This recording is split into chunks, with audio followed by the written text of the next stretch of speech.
আসসালামু আলাইকুম গাইস, শার্পি ইনস্টিটিউটে আপনাদের সবাইকে স্বাগতম। তো চলে আসলাম আমরা নতুন একটি ভিডিও নিয়ে। তো আজকে আমরা শিখব যে আমরা এই পিএস সফটওয়্যারটা যেটা আছে এটা থেকে আমরা অন্য একটি লোগো তৈরি করেছি, যেটা পিএস নামেই আমরা বানিয়েছি। তো সেটির লোগোটি আমরা একটু ভিন্ন বানানোর চেষ্টা করেছি। তো এই লোগোটি আপনাদের আজকে বানানো শেখাবো এবং কি আমার ভিডিওগুলো সম্পূর্ণ দেখবেন, তাহলে সুন্দরভাবে ভিডিওটি বুঝতে পারবেন। তো চলুন ভিডিওটি শুরু করা যাক। ভিডিও শুরু করার প্রথমে একটি কথা বলতে চাই, সেটি হলো আমার ভিডিওগুলো যারা নতুন আছেন তারা অবশ্যই সাবস্ক্রাইব করে দিবেন এবং কি পাশে থাকা বেল আইকনটি অবশ্যই বাজিয়ে দিবেন।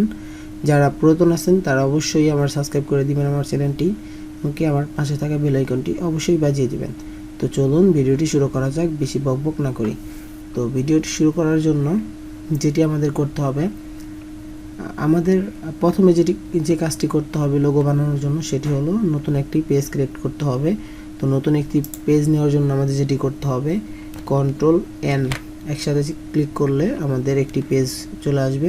তো এখানে আমরা 1400 দিব, 1400 বাই 1000 দিব। দেওয়ার পরে এখানে আমরা পিক্সেল দিব, পিক্সেল সিলেক্ট করে দিব এবং এখানে 1400 বাই 1000 দিব। এখানে ওকে করে দিব। ওকে করা দেওয়ার পরে দেখুন আমাদের নিউ একটি পেজ ক্রিয়েট হয়ে গেছে। নিউ একটি পেজ ক্লিক হওয়ার পরে আমাদের যেটি করতে হবে সেটি হলো লাইন সেগমেন্ট টুল নামে একটি অপশন দেখছেন আপনারা। তো লাইন সেগমেন্ট টুলটি আপনারা শিফট প্রেস করে নেবেন, অবশ্যই শিফট প্রেস করে সারা যদি নেন তাহলে দেখুন লোগোটি কেমন দেখায়। এটা লাইনটি আঁকাবাঁকা হবে, আর শিফট প্রেস করে নিলে এটা সোজা আকৃতি হবে। তো এটা আমরা একটি শিফট প্রেস করে একটি লাইন নিলাম। নেওয়ার পর এখানে অল্টার প্রেস করে এটাকে আমরা কপি করে আনলাম। এখন আমাদের ডুপ্লিকেট কপি বানাতে হবে। কন্ট্রোল ডি দিলে ডুপ্লিকেট হবে। এখানে 3টা হয়েছে, 4টা 5টা 6টা 7টা 8টা। তো এখানে আমাদের মোট 8টি শেপ নিতে হবে। 8টি শেপ নেওয়ার পরে যেটি আমাদের করতে হবে, 8টি শেপ নিলাম। 8টি শেপ নেওয়ার পরে যেটি করতে হবে আমাদের, এখানে কন্ট্রোল প্রেস করে C+F মানে কন্ট্রোল সি এবং এফ দুটো একসাথে প্রেস করবেন। কন্ট্রোল সি আগে, তারপরে এফ পরে। দেওয়ার পরে এটা কন্ট্রোল কপি হবে এবং কি পেস্ট হবে। তো এটা শিফট প্রেস করে এটা রোটেট করে দিলে আপনারা বুঝতে পারবেন যেটা কি পেস্ট হলো।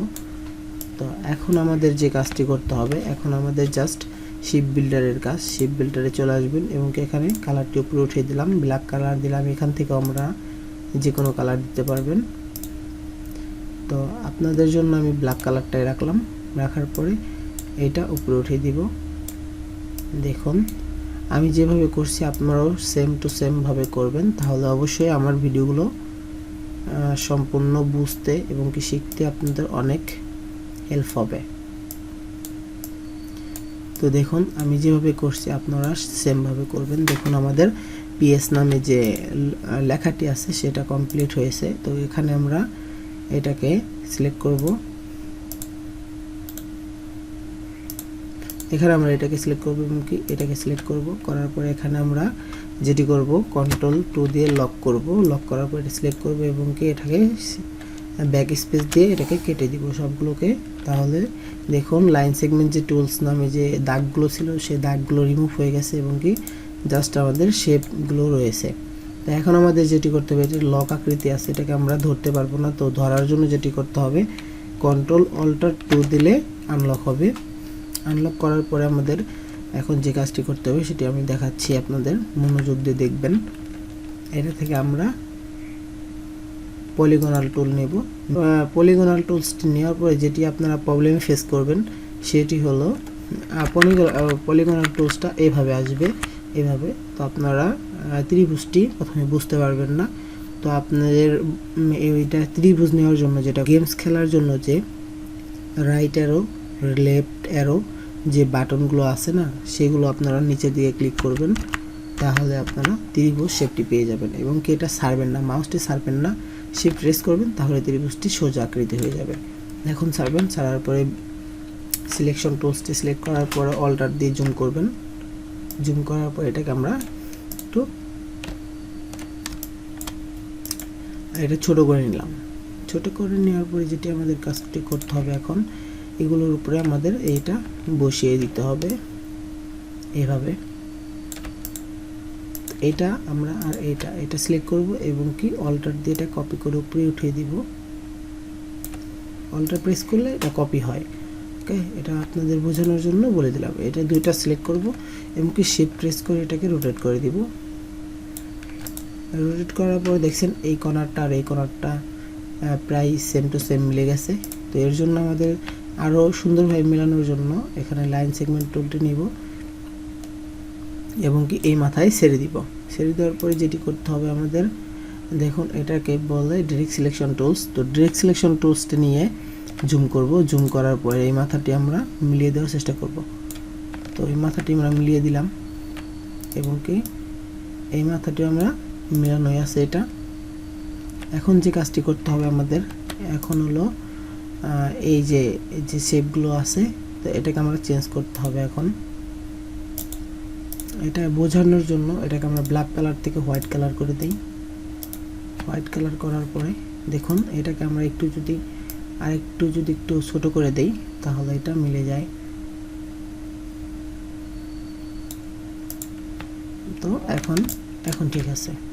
তো দেখুন আমাদের যে কাজটি এখনো সম্পূর্ণভাবে হয়নি সেটি হলো এই যে কর্নারগুলো আমরা মিলিয়ে দিলাম। মেলানোর পর যেটি আমাদের করতে হবে এই নিচের কর্নারটা আমাদের মিলিয়ে দিতে হবে। এটাও আমরা মিলিয়ে দিব। এটা আমরা নিচের দিকে টেনে আনলেই এটা মিলে যাবে। এটা আমরা অল্টার প্রেস করলে জুম করলেই হবে, জুম হবে।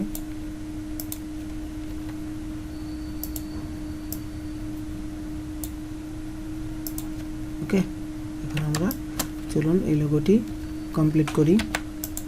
এখন দেখুন এই সাইডটি আর এই সাইডটি অ্যাকুরেট নয়। তো এর জন্য আমাদের এইটা অল্টার প্রেস করে এখানে এইটা কপি করে দিব এবং কি এখান থেকে এটা সিলেক্ট করব এবং কি অল্টার প্রেস করে এটাকে এখানে কপি করে বসিয়ে দিব। দেখুন কি অ্যাকুরেটভাবে সবগুলো বসে গেল। এখন আমাদের সবগুলোকে সিলেক্ট করব। এটাকে আমরা প্রথমে লক করে দিই। লক করার পর সবগুলোকে সিলেক্ট করব। কন্ট্রোল এগুলোকে সবগুলো সিলেক্ট করার পর এটা লক করার পর সবগুলোকে সিলেক্ট করবেন এবং কি এখান থেকে পাথফাইন্ডার অপশন থেকে এখান থেকে আমরা সবগুলোকে জুড়ে দিব একসাথে। ঠিক আছে, সবগুলোকে এই অপশনটিকে আমরা ক্লিক করলে সবগুলো এখন একসাথে জুড়ে গেছে অক্ষরগুলো। তো এখন আমাদের এই লাঠিটাকে আমরা ধরার জন্য এটাকে আমরা আনলক করতে হবে। কন্ট্রোল অল্টার টু দিয়ে আনলক করব। আনলক করার পরে আমাদের এটা সিলেক্ট করতে হবে,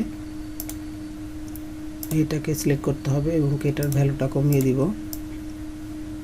এটার ভ্যালুটা বেড়ে গেছে, এটাকে আমরা কমিয়ে দিব। এটাকে আমরা 0 করে দিলাম। এখন দেখুন বোঝা যায় না। এটাকে সিলেক্ট করব এবং এখান থেকে পাথফাইন্ডার অপশন থেকে কেটে দিব। দেওয়ার পরে দেখুন অংশগুলো বিভক্ত হয়ে গেছে, এটা ভেঙে ভেঙে আছে।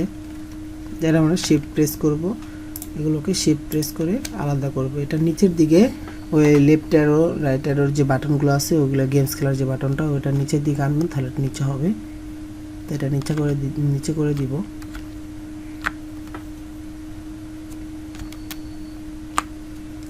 তো দেখুন এই সম্পূর্ণ জিনিসগুলো অ্যাকুরেটভাবে সুন্দর করে আমরা বসিয়ে দিয়েছি।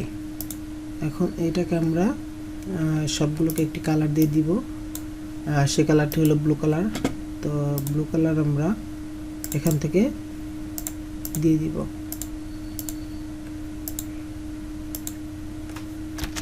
এগুলো অংশটুকু মাঝখানে অংশটুকু আমরা কেটে কেটে দিব, যতটুকু বাড়তি অংশগুলো আছে।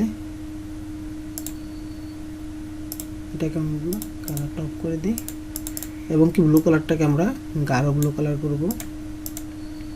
ওকে, এখন আমরা যেটি করতে পারি এখানে আমরা রেক্টেঙ্গেল টুল নিয়ে এখান থেকে আমরা শেপটাকে সুন্দরভাবে বসিয়ে